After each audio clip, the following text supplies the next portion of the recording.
তো নমস্কাৰ guys, welcome to our channel wizard of Assam board. তো আজি আমি ষ্টাৰ্ট কৰিবলৈ যাই আছো আমাৰ ক্লাছ 10 মেথামেটিক্সৰ প্ৰথমটো চেপ্টাৰ বাস্তৱ সংখ্যা বা ৰিয়েল নাম্বাৰছ। তো উইদাউট ৱেষ্টিং দ্য টাইম মই চেপ্টাৰটোলৈ আগবাঢ়িবলৈ যত্ন কৰিম। তো প্ৰথমে আমি বুজিব লাগিব বাস্তৱ সংখ্যানো কি। বাস্তৱ সংখ্যা যে চেপ্টাৰটোৰ নাম হ'ল বাস্তৱ সংখ্যা, তো প্ৰথমে আমি চেপ্টাৰটোৰ নামৰ লগত ফেমিলিয়াৰ হৈ যাব লাগিব। তো ফাৰ্ষ্টত তোমালোকে চোৱা বাস্তৱ বাস্তৱ বা ৰিয়েল, বাস্তৱ বা real. What do you mean by বাস্তৱ বা ৰিয়েল? এইটো এটাই কথা যে সকলোবোৰ নাম্বাৰক বাস্তৱ সংখ্যা বুলি কোৱা হয়। সকলোবোৰ নাম্বাৰ মানে কি? আমাৰ ৰিয়েল লাইফত যিখিনি আমি ইউজ কৰোঁ, কি ইউজ কৰোঁ, কি নাম্বাৰ ইউজ কৰোঁ আমি? অখণ্ড সংখ্যা, ধনাত্মক অখণ্ড সংখ্যা, পজিটিভ টু নেগেটিভ, জিৰ', এটা হ'ল জিৰ', তাৰপিছত নেগেটিভ, পজিটিভ, ধনাত্মক, ঋণাত্মক, তাৰমানে কি অখণ্ড সংখ্যা। অখণ্ড সংখ্যা আমি কি ইউজ কৰোঁ ৰিয়েল লাইফত? ৰিয়েল লাইফ মানে যিটো মেথামেটিক্স, আমাৰ ৰিয়েল লাইফ মেথামেটিক্স যিটো, এইটোত আমি ইউজ কৰোঁ সেইটোৱে যে অখণ্ড সংখ্যা। অখণ্ড সংখ্যা এই বাস্তৱ সংখ্যাত কি সংখ্যা ইনক্লুড হৈ আছে বা কি সংখ্যা বিলংছ কৰে সেইখিনি মই লিখি দি আছোঁ। অখণ্ড সংখ্যা, অখণ্ড সংখ্যা কি যে নেগেটিভ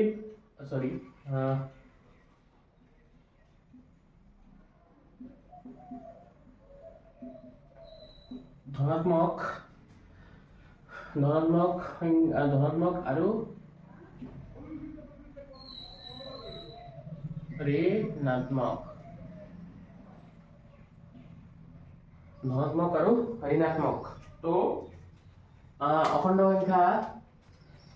বাস্তৱ সংখ্যাত আমি কি পালো? অখণ্ড সংখ্যা লাই কৰে। তাৰ পাছত আৰু আছে এইটো চাওক, অখণ্ড সংখ্যা পৰিলে আমি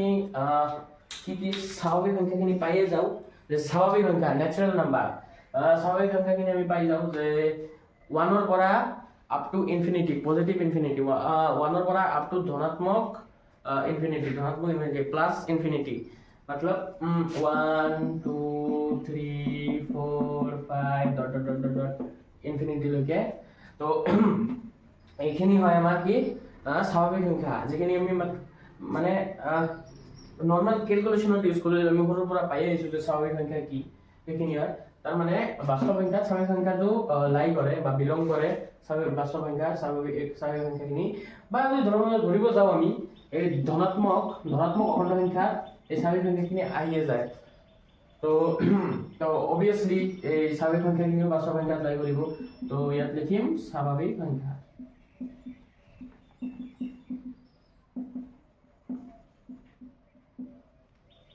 স্বাভাৱিক সংখ্যা। তাৰ পাছত স্বাভাৱিক সংখ্যা গেল, অখণ্ড আৰু ঋণাত্মক সংখ্যা গেল। তো তোমালোকে এটা কথা মন কৰিবা, আমি যদি মই নাম্বাৰ লাইনত চাওঁ আৰু এটা কথা, স্বাভাৱিক সংখ্যা সেইবোৰকো কোৱা হয় যিবোৰ সংখ্যাক আমি নাম্বাৰ লাইন অৰ্থাৎ সংখ্যা ৰেখাত বহাব পাৰোঁ। সেইবোৰ সংখ্যাক কি কোৱা হয়? বাস্তৱ সংখ্যা বুলি কোৱা হয়। তো মই যদি নাম্বাৰ লাইন এটা কনচিডাৰ কৰোঁ, এইটো এটা নাম্বাৰ লাইন। নাম্বাৰ লাইনত আমি এতিয়া আমি কি কথা পাতিলোঁ? অখণ্ড সংখ্যা, স্বাভাৱিক সংখ্যা, ধনাত্মক, ঋণাত্মক। তো মাজত এটা জিৰ' থাকিব, তাৰপিছত 1 2 3 dot dot dot dot up to infinity plus আৰু -1 -2 -3 -4 dot dot dot dot up to minus infinity. তো -1 1 -2 2 এনেদৰে যাই থাকিব। তো তোমালোকে এটা কথা যদি মন কৰা, অখণ্ড সংখ্যা ইয়াত আহিছে যে a প্লাছ মাইনাছ, এইখিনি অখণ্ড সংখ্যা। স্বাভাৱিক সংখ্যা এই 1ৰ পৰা আপ টু ইনফিনিটি, স্বাভাৱিক সংখ্যাখিনিও আহিছে। তো এই জিৰ'টো এতিয়ালৈকে অহা নাই, এতিয়া কি জিৰ'টো কি বাস্তৱ সংখ্যাত লাই নকৰে? অবভিয়াছলি কৰে। কিয় নকৰিব? কাৰণ আমি আৰু এটা পাই আহিছোঁ কি পূৰ্ণ সংখ্যা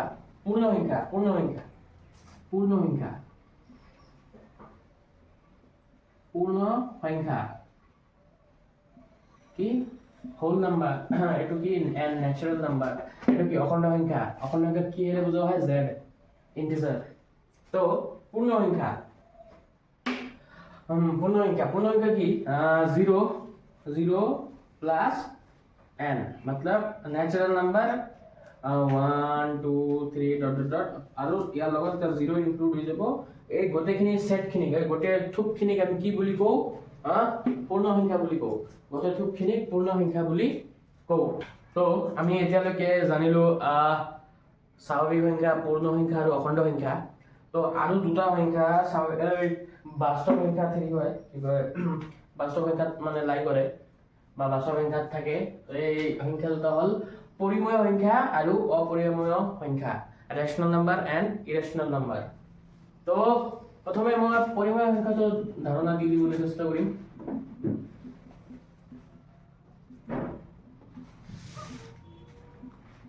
পৰিমেয় চাবা যিবোৰ সংখ্যাক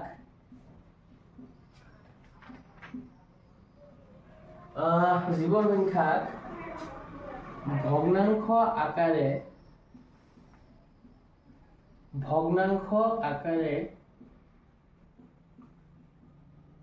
প্ৰস্তাৱিত কৰিব পাৰি বা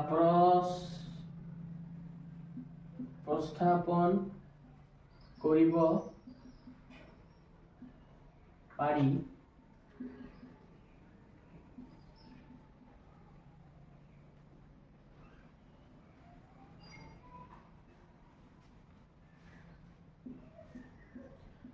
সেইবোৰ সংখ্যাক পৰিমেয় সংখ্যা বলে ইয়াৰ মিনিংটো মই এতিয়া মিনিংটো বুজাই দিম এইটো নোট কৰিব লগা ইমান হেৰি নহয় এইটো মই ক্লাছ 9ত পাই আহিছোঁ যে পৰিমেয় কি বস্তু বা এনেকুৱা মেথছত আৰু ক'ত আৰু এনেকুৱা ডেফিনেশ্যন লিখিব আহিব তো মই এতিয়া কৈ দিম যে বস্তুটো কি চোৱা কি কোৱা আছে যিবোৰ সংখ্যাক ভগ্নাংশ আকাৰে প্ৰস্থাপন কৰিব পাৰি যিবোৰ সংখ্যাক ভগ্নাংশ অৰ্থাৎ ইয়াত আমি মেথমেটিকেলি আৰু এটা ৰূপত লিখোঁ চাবা ধৰা দুটা নাম্বাৰ আছে পি কমা কিউ পি আৰু কিউ পি এটা নাম্বাৰ কিউ এটা নাম্বাৰ পি আৰু কিউ এটা নাম্বাৰ আৰু এইটো কি বিলংছ টু জেড অৰ্থাৎ এই বিলংছ টু মই পাছতে বিলংছ টুৰ কথাটো অলপ কৈলোঁ বিলংছ টু মানে কি ধৰা ইয়াত এটা বস্তু দিয়া আছে য'ত দিয়া আছে যে বিলংছ টু দিছ বিলংছ টু ইয়াত জেড আছে এন আছে জেড মানে কি ইন্টিজাৰ এন মানে নেচাৰেল নাম্বাৰ ডাব্লিউ মানে হোল নাম্বাৰ বা এনেকুৱা দিয়া আছে আৰু ইয়াত কিছুমান নাম্বাৰ দিয়া আছে তো ইয়াৰ দ্বাৰা এইটোৱে মিনিং ক'ব খুজিছে যে পি এটা মানে জেড হয় মানে এটা ইন্টিজাৰ হয় পি এটা ইন্টিজাৰ বা ইন্টিজাৰৰ যিটো থোপ ডাঙৰ এটা থোপ minus negative minus number 0 plus number তো যি আছে -1 -2 -3 up to -infinity plus infinity যেখিনি আছে তো এই পিও এটা এনেকুৱা নাম্বাৰ যিটো এই থোপত লাই কৰে তো আমি ইয়াক এনেদৰে বুজাও যে বিলংছ টু জেড मतलब কি পি জেডৰ পৰা বিলংছ কৰে মানে ইয়াত থকা মানে কি ইয়াত যিকোনো এটা বস্তু এই গোটেইখিনি বস্তুৰ ওপৰত বিলং কৰে এইটো আমি বা পঢ়িলে বা অলপ চলপ ইংলিছ জানিলেও আমি অলপ বুজি পাওঁ যে বিলংছ টুৰ মিনিংটো কি ক'ব খুজিছে মই এইখিনি বুজাব খুজিছোঁ যে পি আৰু কিউ দুটা জেডত বিলংছ কৰে তো এইখিনি আমাৰ ক্লিয়াৰ হ'ল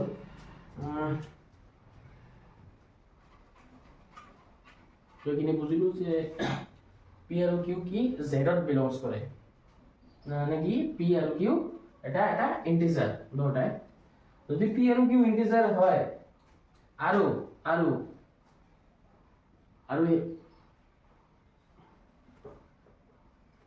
এটো আমি এই পি বাই কিউ আৰ্হিত প্ৰকাশ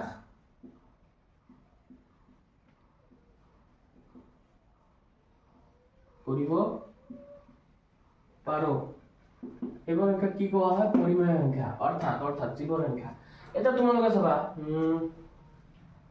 স্বাভাৱিক সংখ্যা 1 2 3 এইবোৰ পৰিমেয় হয় না নহয় বা পৰিমেয় ইয়াত দ্বাৰা মই পৰিমেয় বস্তুটো মই বুজাব চেষ্টা কৰিম যে কেনেদৰে কি হয় এতিয়া চাবা 1 2 3 তিনিটা নাম্বাৰ ললো 1 2 3 আৰু ইয়াত তিনিটা নম্বৰ -1 -2 -3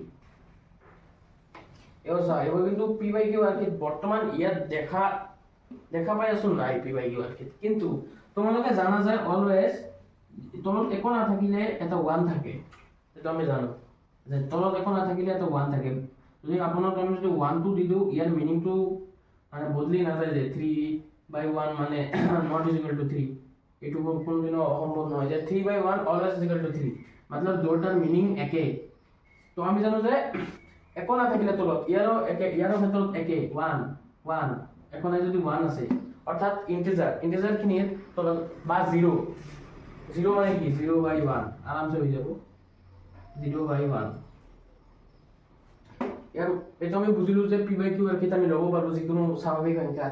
বা অখণ্ড সংখ্যা যিকোনো অখণ্ড সংখ্যাক আমি কি p বাই q এর ক্ষেত্রে লব পারো আৰু সেইবোৰ সংখ্যাক কি কোৱা হয় পৰিমেয় সংখ্যা যিবোৰ সংখ্যাক আমি p বাই q এৰ ক্ষেত্ৰে লব পাৰো আৰু ইয়াত আৰু এটা নোট কৰিবলগীয়া কথা যে p বাই q আৰু ইয়াত কি p, q should be belongs to z হ'ব লাগিব এখানে আমি বুজিছো আৰু এটা কথা আছে q এই যেটো হৰ আছে Har q not is equal to 0 q কেতিয়াও 0 হ'ব নোৱাৰে এটো একদম মোস্ট ইম্পৰ্টেন্ট কথা এটো বহুত ইউজ হয় যে q 0 হ'ব নোৱাৰে কিয় হ'ব নোৱাৰে এটা তোমালোকে চাবা 1/0 3/0 -5/0 এটো কোনো সংজ্ঞাবদ্ধ নহয় আমি জানো ইয়াৰ কোনো মিনিং নহয় এটো এটা মিনিংলেস কথা অর্থাৎ এটো কি ইয়াক আমি অবশ্যই ইনফিনিটি বুলি কও কিন্তু ইয়াক জেনাৰেলি কোৱা হয় নট ডিফাইন্ড কাৰণ ইনফিনিটি এটা মিনিংলেস কথা হয় কিন্তু এটো কি ইয়াক কোৱা হয় নট ডিফাইন্ড মানে সংজ্ঞাবদ্ধ নহয় তো 1/0 মানে কোনো এটা মিনিং ক্ৰিয়েট নকৰে বুজিছা এটো মানে কোনো এটা মানে एको নহয় এটো কোনো ইউজ मतलब वो चीज ही नहीं है कोई এটো খালি এটা 1/0 কি নাম দিম হেকানে সংজ্ঞাবদ্ধ নহয় বুলি কোৱা আছে কিন্তু সংজ্ঞাবদ্ধ নহয় মানে কি কোন মানে কোনো মিনিং নাই এটো তো এটো এটোই বুজাব খুজিছে যে 1/0 5/0 অর্থাৎ মানে কোনো নাম্বার তো যদি 0 হয় ইট ইজ কি নট ডিফাইন্ড অর্থাৎ সংজ্ঞা বদ্ধ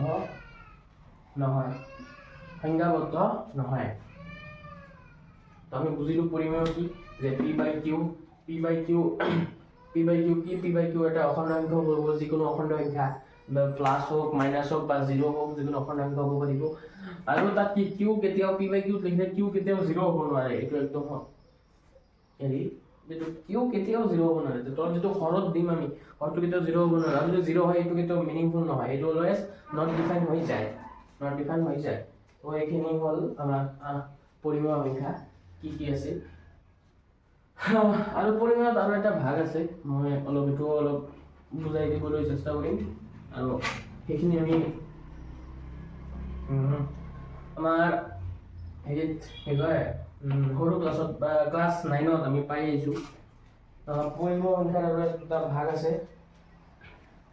তো আমি কি জানিলো যে পৰিমেয় সংখ্যাৰ বিষয়ে জানিলো আৰু এটা কথা মই কৈ দিব খুজিছো যে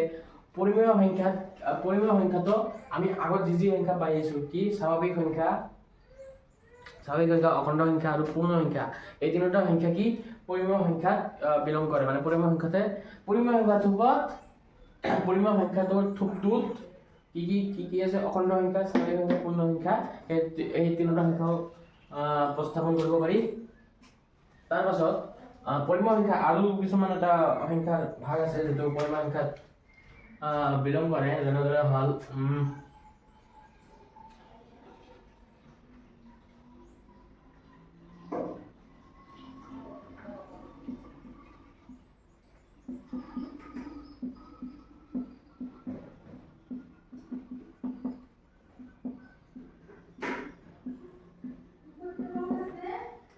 সমাপ্তি দশমিক হল এক প্ৰকাৰৰ সংখ্যা তো পৰিমেয় সংখ্যাত আমি আৰু এক ধৰণৰ সংখ্যা এটা হেৰি হয় যে সমাপ্তি দশমিক এতিয়া মই তোমালোকক ক'ব বিচাৰিম যে সমাপ্তি দশমিক মানে কি সমাপ্তি দশমিক মানে কি ধৰা কোনো এটা সংখ্যা দুইৰে যদি আমি 5ক ডিভাইড কৰো, এটা তোমালোকে চাবা, দুইৰে যদি আমি 5ক ডিভাইড কৰো তো আমি কি পাওঁ চাবা, সৰি 5ৰে 2ক ডিভাইড কৰিব লাগিব, সৰি মই কত অলপ ভুল কৰিছিলো, ধৰা 5ৰে মই 2ক ডিভাইড কৰিলো, তো ডিভাইড কৰিলে কি পোৱা যাব, ইয়াত চোৱা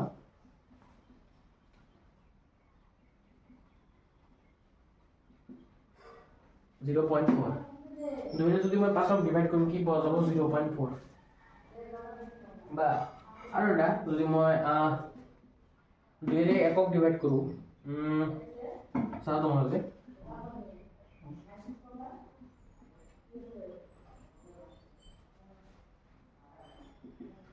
0.4 0.5, তোমালোকে ইয়াত এটা চাবা, ইয়াত কি লিখা আছে সমাপ্তি দশমিক, কি কৈছে তাৰমানে দশমিক আছে, দশমিকৰ পাছত যিবোৰ সংখ্যা থাকিব এইটো যদি এটা সমাপ্তি থাকে, এইটো সংখ্যাৰ এটা সমাপ্তি থাকে যে দশমিকৰ পাছত অবিৰত 1 2 3 ডট ডট ডট কিবা আহি আছে শেষ নহয়, তো এইটো কথা কোৱা নাই যে সমাপ্তি দশমিক, দশমিকৰ পাছত এটা কিছুমান এটা পাৰ্টিকুলাৰ এটা হেৰি থাকিব, ডিজিট থাকিব, সেই ডিজিটলৈকে নাম্বাৰটো ওলাব, যে ধৰা 0.123 0.695 ইয়ালৈকে এটা সমাপ্তি থাকে, এটা সমাপ্তি, ইয়াৰ পাছত মানে হেৰি হৈ যায়, মানে এইটোৱে মূল এনচাৰটো এইটোৱে যে আমি ভাগফল, এইটো ভাগফল পাব আমি এইখিনিয়ে পাই যাওঁ আমি, এইটো কি এক প্ৰকাৰৰ কি পৰিমেয় সংখ্যা, এইটো পৰিমেয় সংখ্যা এক প্ৰকাৰৰ, আৰু পৰিমেয় সংখ্যা যদি সেইটো এক প্ৰকাৰৰ কি বাস্তৱ সংখ্যা, এইটো হ'ল সমাপ্তি দশমিক। সমাপ্তি দশমিক আমি কি p/q তো হেৰি কৰিব পাৰো, p/q আৰু কি প্ৰকাশ কৰিব পাৰো, তো এই একাদৰি সেইটো পৰিমেয় সংখ্যা হয়, চোৱা 2/5 p/q, য'ত q হেৰি নহয় ইকুৱেল 0 নহয়, নট ইজ ইকুৱেল টু 0, আৰু p/q দুটাই ইন্টিজাৰ হয়, অখণ্ড সংখ্যা হয়, তো কি যে 0.123 0.6 0.4 0.5 এনেদৰে যিটো মানে কি দশমিকৰ পাছত এটা ফিক্সড এটা ডিজিটলৈকে আমি ফিক্সড ঘৰলৈকে ইয়াৰ এনসাৰটো ওলাব, মানে ইয়াতকৈ বেছি নহয়, মানে সমাপ্তি হৈ যায় 0.4 সমাপ্তি, এটাতকৈ বেছি নহয়, মানে অবিৰতভাৱে যে যায়ে থাকে সেইটো নহয়, এনেধৰণৰ সংখ্যাক কি কোৱা হয় পৰিমেয় সংখ্যা। তো আৰু এটা আছে অবিৰত পৌনঃপুনিক, অবিৰত পৌনঃপুনিক, আৰু এটা আছে কি অবিৰত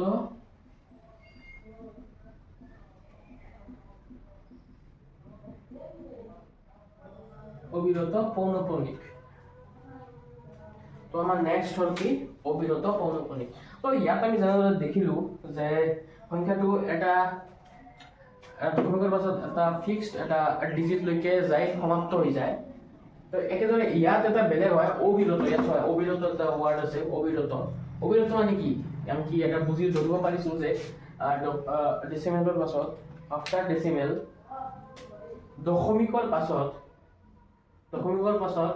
অবিৰতভাৱে যাই থাকিব, মানে কোনো সমাপ্তি নাথাকিব, অবিৰত যেহেতু কৈছে, মই ইয়াত কৈছিলো যে এইটো অবিৰতভাৱে যাই আছে, তো এনেদৰে এই আফটাৰ ডেচিমেল অবিৰতভাৱে নাম্বাৰ এটা যায়ে থাকিব, এইটো হ'ল অবিৰত, অবিৰতৰ কথা কৈছো, অবিৰত পৌনঃপুনিকৰ কথা কোৱা নাই, কিন্তু ইয়াত চাবা অবিৰত পৌনঃপুনিক, অবিৰত পৌনঃপুনিকৰ মানে কি দশমিকৰ পাছত ধৰা এটা নাম্বাৰ আহিল 7, এটা নাম্বাৰ আহিল 7,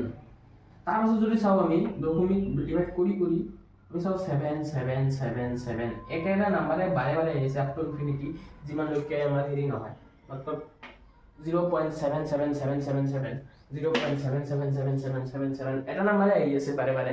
এটা নাম্বাৰ আহি আছে, ইয়াক আমি কি ক'ম পৌনঃপুনিক। চোৱা অবিৰতটো হ'লে পৌনঃপুনিক এটা নাম্বাৰে বাৰে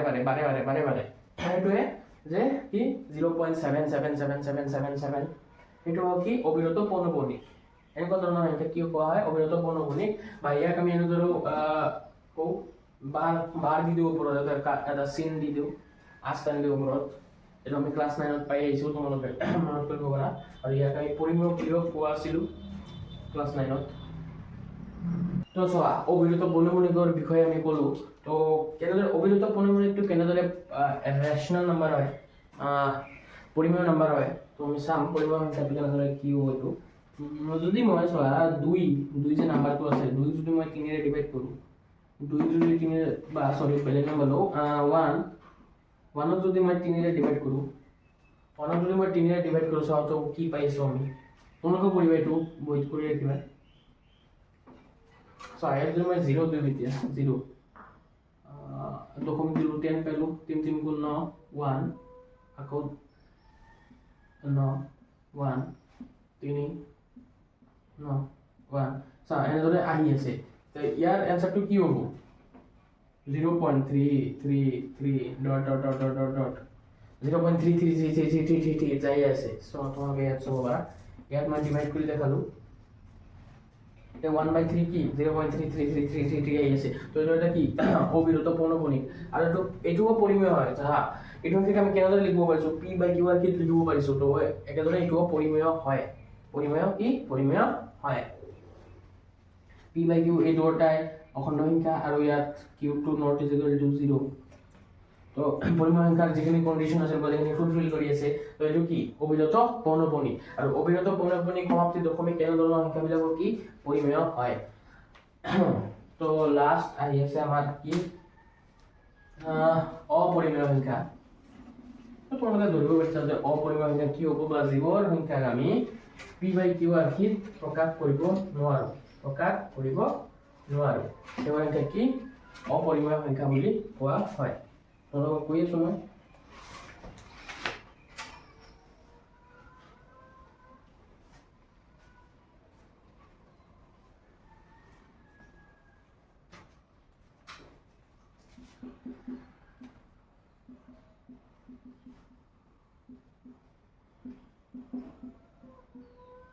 কি আছিল যে p/q আৰ্হিত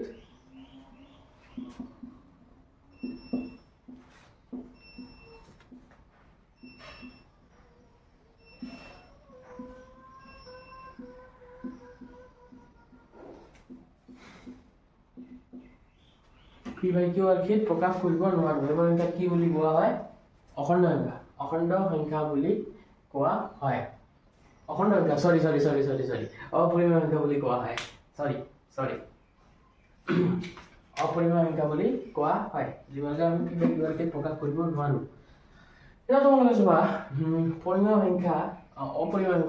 সংখ্যাৰ উদাহৰণ কেনেদৰে আছে পাই আমি পাই দিছো পাই √2 √3 ডট ডট ডট ডট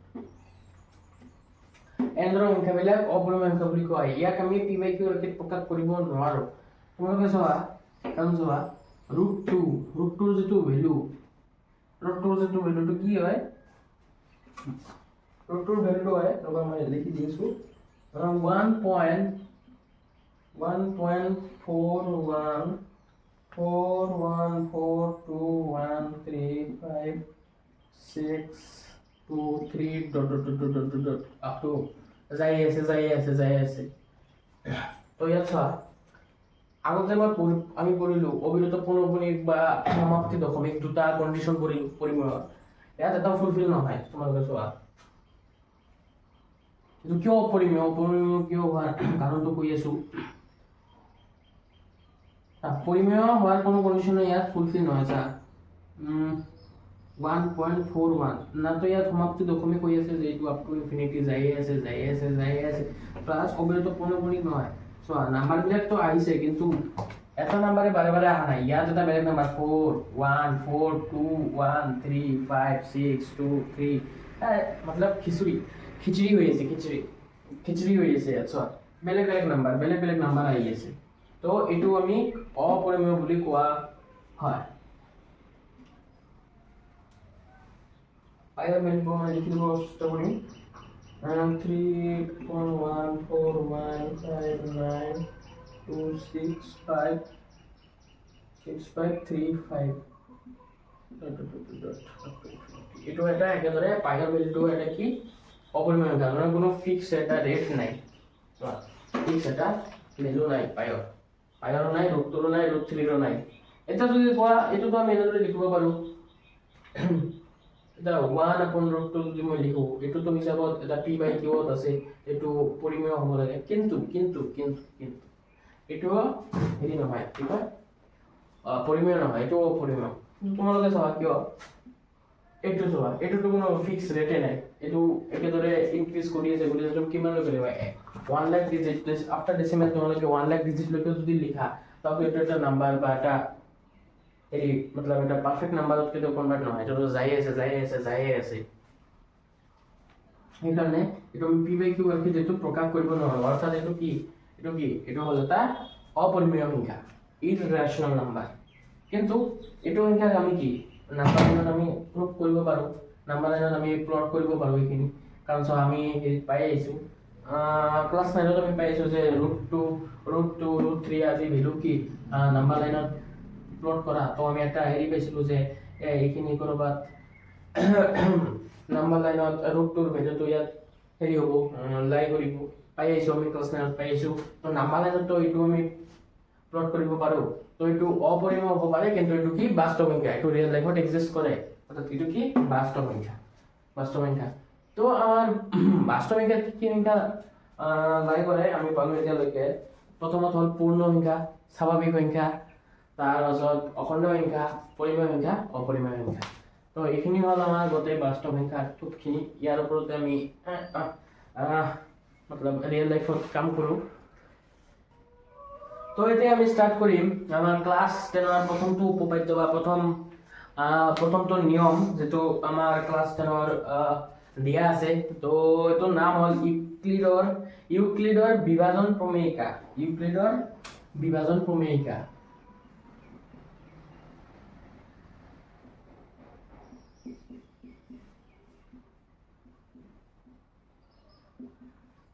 ইউক্লিডৰ বিভাজন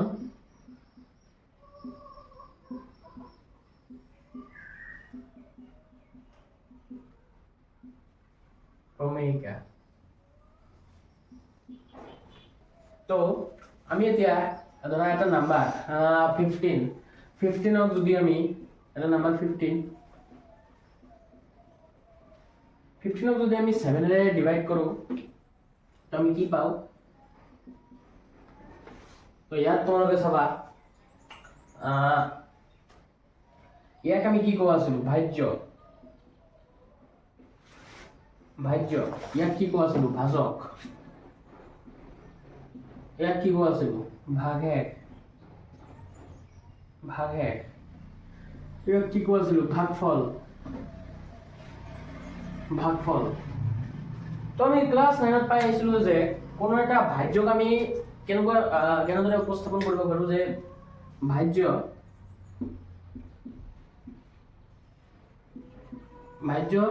ইজ ইকুয়াল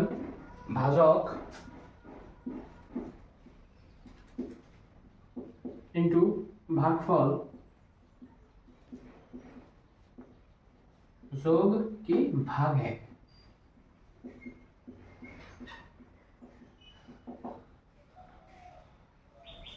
এইটো ৰূপত আমি উপস্থাপন কৰিব পাৰো, এইটো আমি পাই আইছো ক্লাস 9 ত, মই কৈ দিলো। তো ইউক্লিডৰ বিভাজন প্ৰমেয়িকাত মই এইটো কিয় কলো? তো তোমালোকে চাবা ইউক্লিডৰ বিভাজন প্ৰমেয়িকা সেম কথা কয় যে দুটা নাম্বাৰৰ ডিভিজনত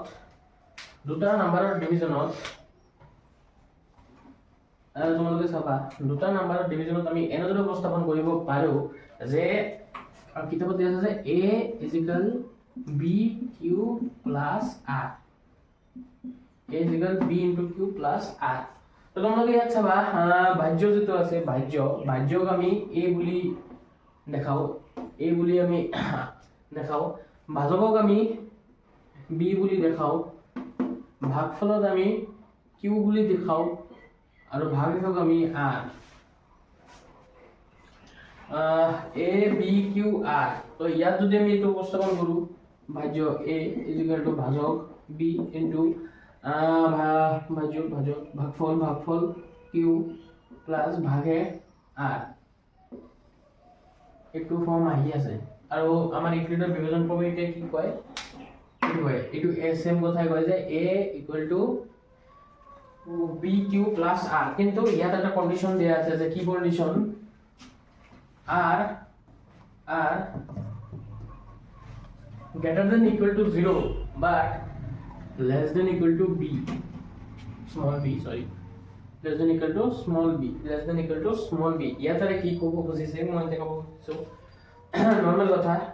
এইটো আৰ অৰ্থাৎ কি ৰিমাইণ্ডাৰ কি ভাগ এক যিটো থাকিব এইটো কেতিয়াবা তোমালোকে চাবা 0 হ'ব কেতিয়াবা 0 হ'ব কেতিয়াবা 0তকৈ ডাঙৰ হ'ব সেইটোৱে ক'ব খুজিছে যে ভাগ এক অলৱেজ কি জানো আমি যে যদি পুৰা পাৰফেক্ট ডিভিজিবল হয় পাৰফেক্ট ডিভাইড কৰিব পাৰে দুটা যদি মই ইয়াত 14 লিখিলো হয় 7 14 দুইবাৰ ইয়াত 0 আহিলা হয় এইটো আমি জানো তো কেতিয়াবা কোনো সংখ্যা যদি ডিভাইড কৰো কি পোৱা যায় ইয়াত 0 পোৱা যাব আৰু কেতিয়াবা 0তকৈ ডাঙৰ পোৱা যাব কিন্তু কেতিয়াও ইয়াৰ সমান বা ইয়াতকৈ ডাঙৰ পোৱা নাযাব যে ভাজকতকৈ সমান বা ভাজকতকৈ ডাঙৰ পোৱা নাযাব তো তোমালোকে চাবা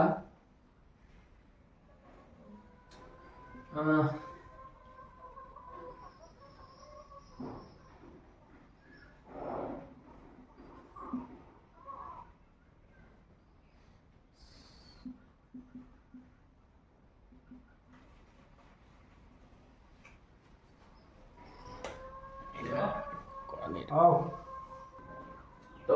আমি জানিলো যে কি r অলৱেজ 0তকৈ লেছ দেন ইকুৱেল হ'ব যে কোনো এটা সংখ্যাৰে যদি ডিভাইড কৰো ইয়াৰ তলত যেটো ভাগে পোৱা যায় ভাগেটো কি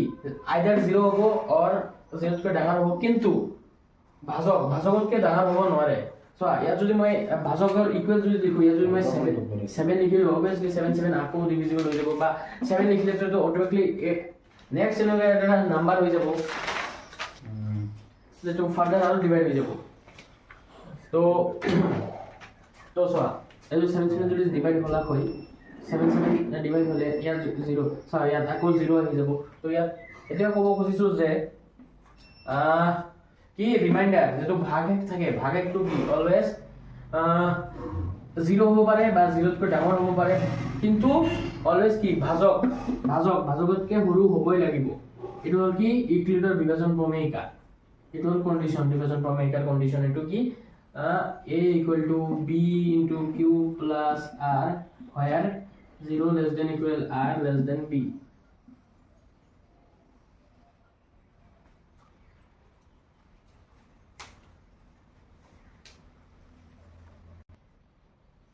তো এটা আমি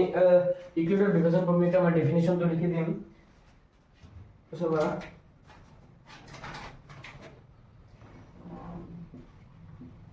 দুটা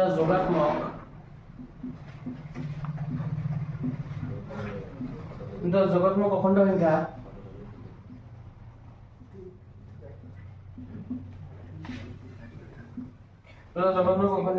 a আৰু b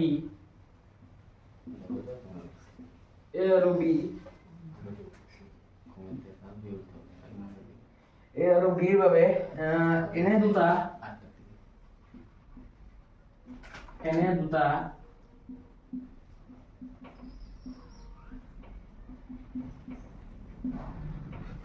অদ্বিতীয় সংখ্যা q আৰু r থাকিব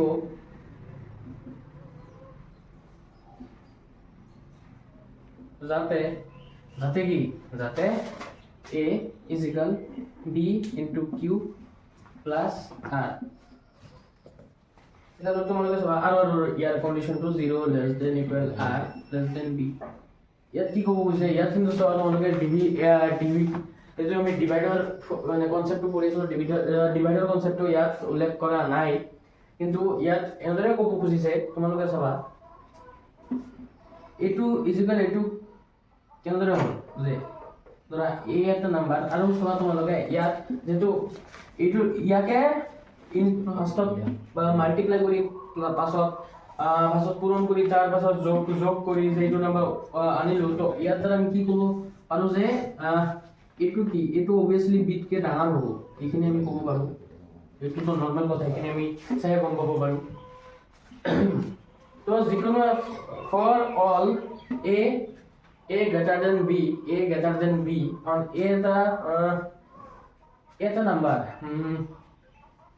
a ধৰা 10 আৰু b ধৰা a ধৰা 10 আৰু b ধৰা 7 তো তোমালোকে চোৱা এতিয়া যদি মই এইটো ফৰ্মত লিখো 10 10ক আমি কেনেদৰে লিখিব পাৰো 7b হ'ল 7 7 ৰ লগত কিমান পূৰণ কৰিব লাগিব 7 ৰ লগত 1 পূৰণ কৰিম 1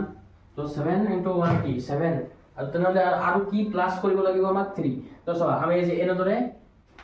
সেম এনেদৰে আমি এটো উপস্থাপন কৰিব পাৰো ইয়াৰ দ্বাৰা ইয়াকে ক'ব খুজিছে বা এটো যদি আমি ডিভাইড কৰো সেম आंसर পাম আমি যদি আমি 10 ক 7 ৰে ডিভাইড কৰো 10 ক যদি মই 7 ৰে ডিভাইড কৰো 7 1 যা 7 তো ইয়াত তোমালোকে চোৱা আগতে তো আমি ভাজ্য ভাজক ইনটু ভাগফল প্লাস ভাগে এটো যদি মই উপস্থাপন কৰো তো সেম পাম যে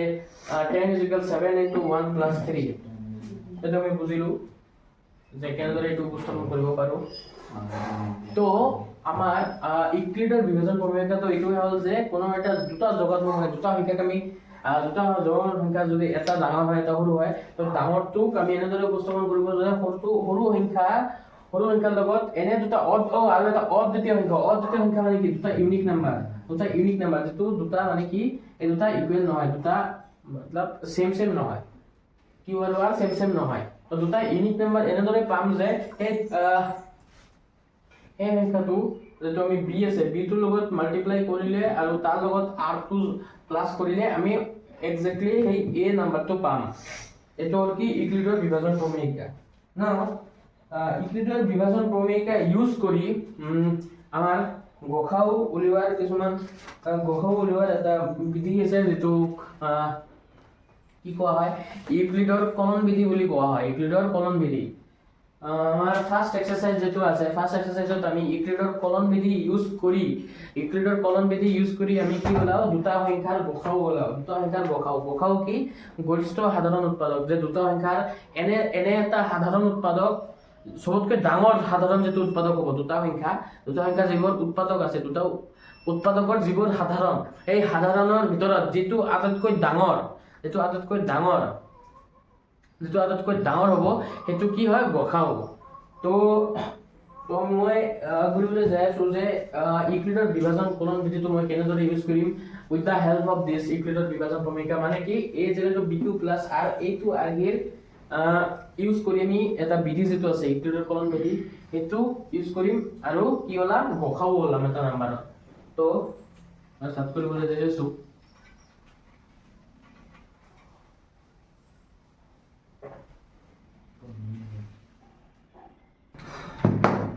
তো এতিয়া আমি স্টাৰ্ট কৰিম ইউক্লিডৰ বিভাজন কলন বিধি যেটো ইউজ কৰি আমি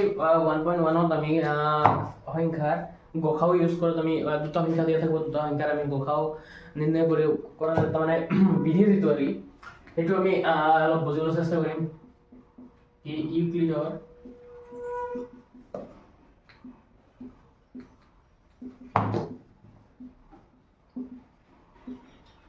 বিভাজন কলন বিধি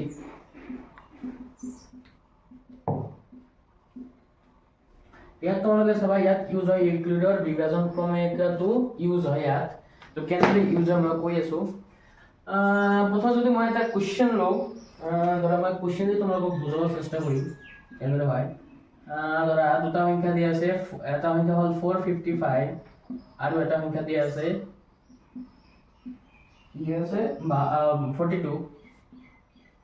42 তো আমাৰ হাতত আছে দুটা সংখ্যা আৰু আমাৰ কোৱেশ্চনত কি দিয়া থাকিব যে ইউক্লিডৰ কলন বিধি ইউজ কৰি বা ইউক্লিডৰ কলন বিধিৰ সহায়ত এই দুটা সংখ্যাৰ কি কৰিব লাগিব গসাউ নিৰ্ণয় কৰিব লাগিব তো তোমালোকৰ ইয়াত ফাৰ্স্ট স্টেপ কি হয় ইউক্লিডৰ কলন বিধি কি মই কৈ আছো তো প্রথমে যদি এটা হয় এর মই সলিউশন লিখি দিই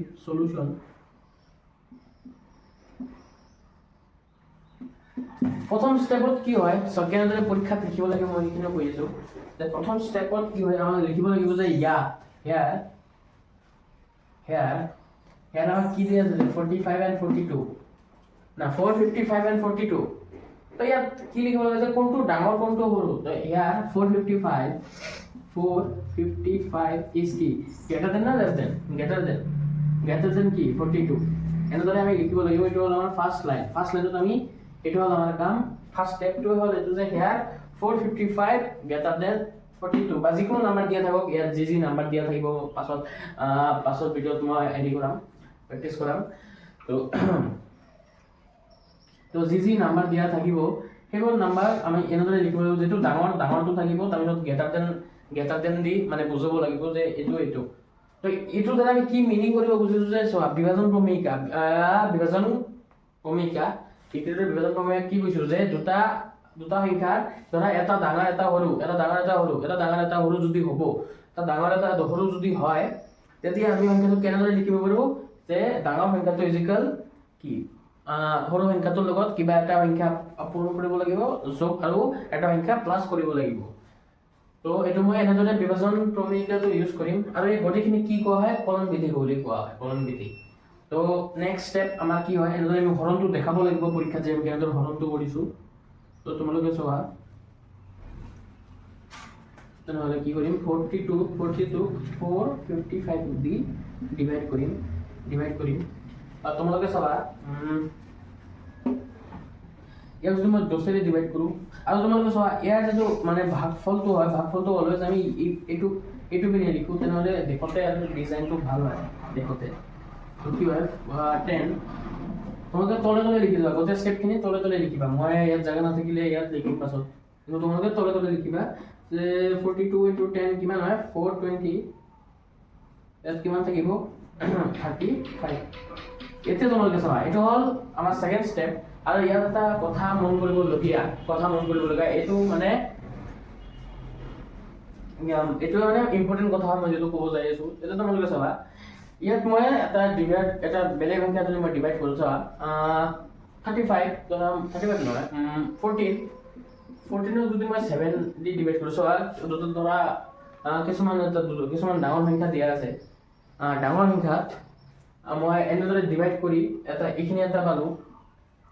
এই ডিভিজনটো মই পালো যে 7 এৰে 14 ডিভাইড কৰিব লাগে 7 এৰে 14 যদি ডিভাইড কৰিব যাও ইয়াত মই 2 দিম 2 এৰে মই 14 দিম আৰু 14 দি ইয়াত কি ৰিমাইন্ডাৰ কি এই ভাগ একটো কি মই 0 পাই আছো এটো হল মন কৰিবলগীয়া কথা যে যেতিয়া আমি ভাগ একটো 0 পাও ইয়াত মই 0 পোৱা নাই এটো মই কৈ আছো যে কেনেকৈ কৰিব লাগিব কিন্তু ফাৰ্ষ্টতে এটো মনত ৰাখিবা যে যেতিয়া মই ভাগ একটো 0 পাম যেতিয়া মই দুটা সংখ্যা ডিভাইড কৰি ভাগ একটো 0 পাম তেতিয়া কি হ'ব যে এই যেটো আমাৰ ভাজকটো যেটো থাকিব ভাজক এই যেটো আমাৰ ভাজক থাকিব যেতিয়া আমি 0 পাম তেতিয়া যেটো এই ভাজকটো থাকিব এই ভাজকটোৱে কি হ'ব এই সংখ্যা দুটা কি গখাও এই সংখ্যা দুটাৰ গখাওটো কি হ'ব 7 যেতিয়া আমি 0 পাম তেতিয়া এই ভাজকটো আমাৰ কি হ'ব গখাও হৈ যাব এটো হল আমাৰ নিয়ম প্ৰথমে আইডেন্টিফাই কৰিব লাগিব প্ৰথমে দেখিব লাগিব যে কোনটো সংখ্যা ডাঙৰ কোনটো সংখ্যা সৰু তাৰপিছত কি সৰু সংখ্যাটো দি ডাঙৰ সংখ্যাটোক ডিভাইড কৰিব লাগিব আৰু তেতিয়ালৈকে ডিভাইড কৰিব লাগিব যেতিয়ালৈকে আমাৰ ভাগ 0 নহয় আৰু কেনেদৰে আমি ডিভাইড কৰিম তোমালোকে চোৱা ইয়াত এটো হল কি এটো স্টেপ কি যেতিয়া 0 আহি যাব এটো নিয়ম হল যেতিয়া 0 আহিব তেতিয়া অটোমেটিক্যালি এই ভাজকটোৱে কি হৈ যাব গখাও হৈ যাব কিন্তু এতিয়া আমি ট্ৰাই কৰিম যে ইয়াতটো চোৱা ইয়াতটো ভাগ 0 আহা নাই এটো ইয়াত এতিয়া আমি কি কৰিম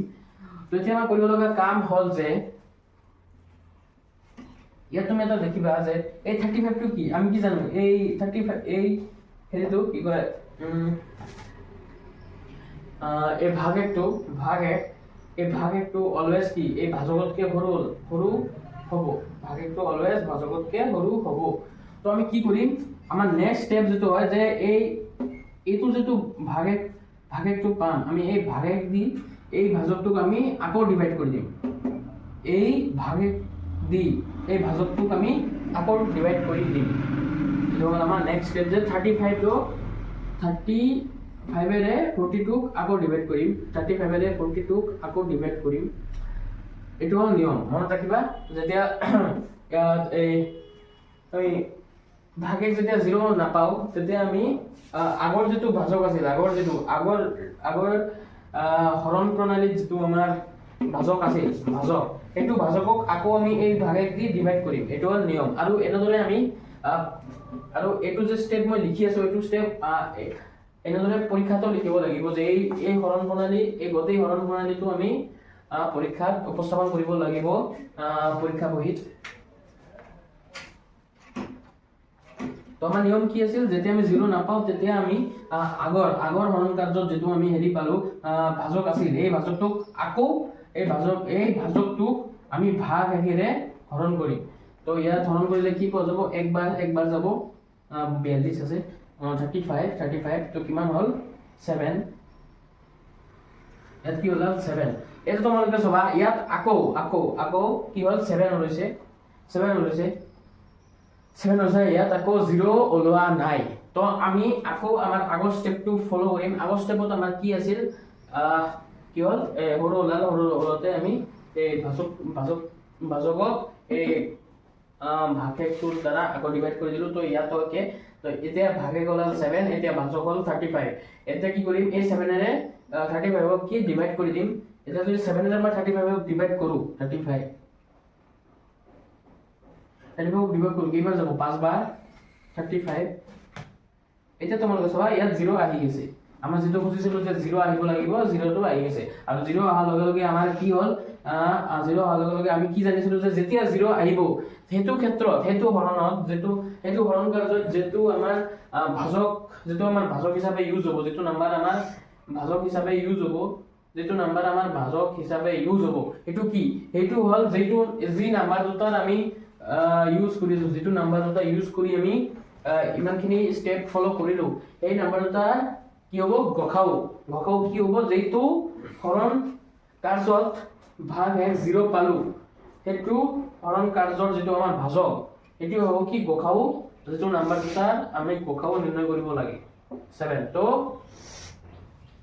এই 45 আৰু 42 গখাও কি হ'ব 7। এটা আমি কেনেদৰে লিখিম এটো আমি এতিয়া চালো যে কেনেদৰে কি ডিভাইড কৰা হ'ল। মই আকৌ ৰিভাইজ কৰি দিবলৈ চেষ্টা কৰিম।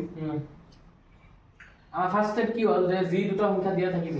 এই দুটা সংখ্যাৰ কি কৰিব লাগিব যে আমাৰ দেখিব লাগিব যে কোনটো ডাঙৰ কোনটো সৰু, সেইটো আমাৰ লিখিব লাগিব যে 455 এটা 455 আৰু 42 দিয়া আছে, 455 আৰু 455 টো ডাঙৰ হয়, 455 টো ডাঙৰ হয় আৰু 42 সৰু। তো এনেদৰে আমি লিখিম যে হেয়াৰ বা ইয়াত কি দিয়া আছে যে 455 গ্ৰেটাৰ দেন 42। তাৰ পাছত স্টেপত আমাৰ কি হ'ল স্টেপটো হ'ল যে আমাৰ 42 যেটো সৰু সংখ্যাক আমি কি ডাঙৰ সংখ্যাটো দি ডিভাইড কৰিব লাগিব আপ টু যেতিয়ালৈকে ৰিমাইন্ডাৰ কি নলয় 0 নলয় তেতিয়ালৈকে আমি ডিভাইড কৰি যাবলৈ লাগিব। আৰু ইয়াতো কিছুমান স্টেপ আছে যে স্টেপ কৈ আছো মই যে 42 ক মই 455 ডিভাইড কৰিলো 10 ৰে গেল 420 35 ওলাল। যেমন মই কি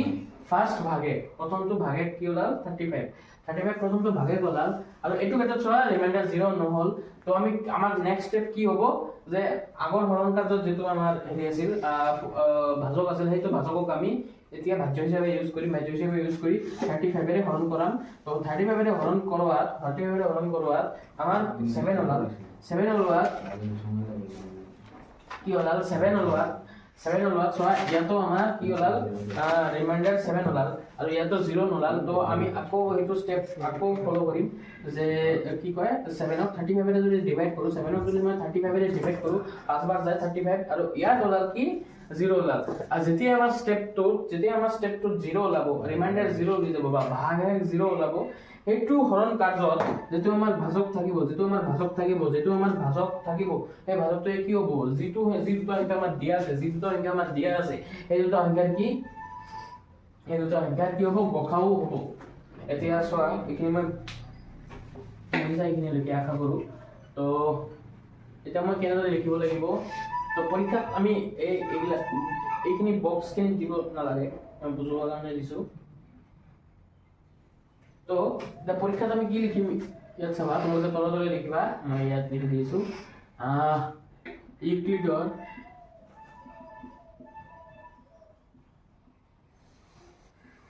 বিভাজন কলম লিপি অনুসৰি ইউক্লিডৰ বিভাজন কলম বিধি অনুসৰি এতিয়া চোৱা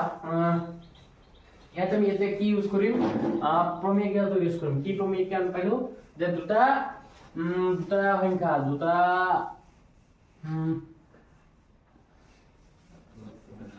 দুটা সংখ্যা আমি কেনেদৰে উপস্থাপন কৰিব পাৰোঁ a is equal to b q plus r এইটো ৰূপত আমি উপস্থাপন কৰিব পাৰোঁ তো ইয়াত আমি এই স্টেপখিনি উপস্থাপন কৰিম এইটো হ'ল আমাৰ কি স্টেপ নাম্বাৰ কিমান হ'ব 4 স্টেপ নাম্বাৰ 4 কি হ'ব যে ফাৰ্স্ট ডিভাইডত আমাৰ স্টেপ 2 কি হ'ল 455 is equal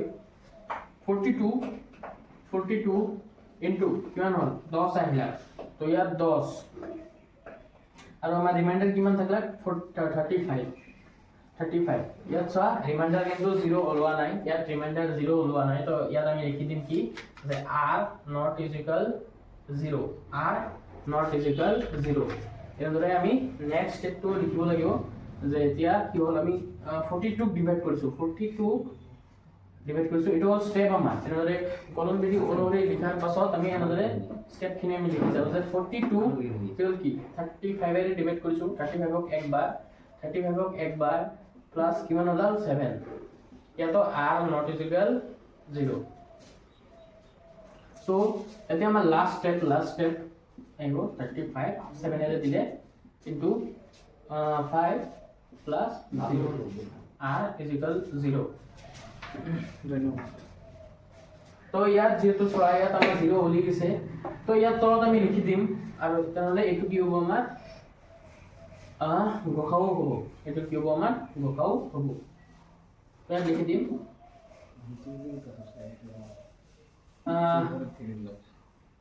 35 into 7 into 5 0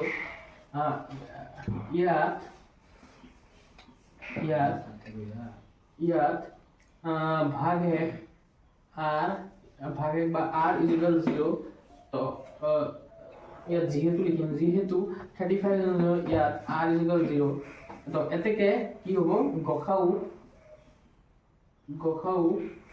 is equal কি হ'ব গসাউ কি হয় গসাউ এই দুটা সংখ্যা না গসাউ কি 455 42 কিমান হ'ব এই r equal to 0 হোৱাৰ যিটো ভাজক বা এইটো সংখ্যাটো কি হ'ব গসাউ এইটো হ'ল আমাৰ গোটে স্টেপখিনি যে আমি কেনেদৰে কৰিব লাগিব নোট কৰা তো নোট কৰা হ'ল তো আজিৰ ভিডিঅ'ৰ কাৰণে এইখিনিয়ে যে কেনেদৰে কি ইউক্লিডৰ বিভাজন প্ৰমেয়িকা কলম বিধি গোটেইখিনি মই তোমালোকক কৈ দিলোঁ তো আমি নেক্সট ভিডিঅ'ত আমাৰ 1.1 টো আমি ডিসকাস কৰিম তো আজিৰ কাৰণে এইখিনিয়ে তো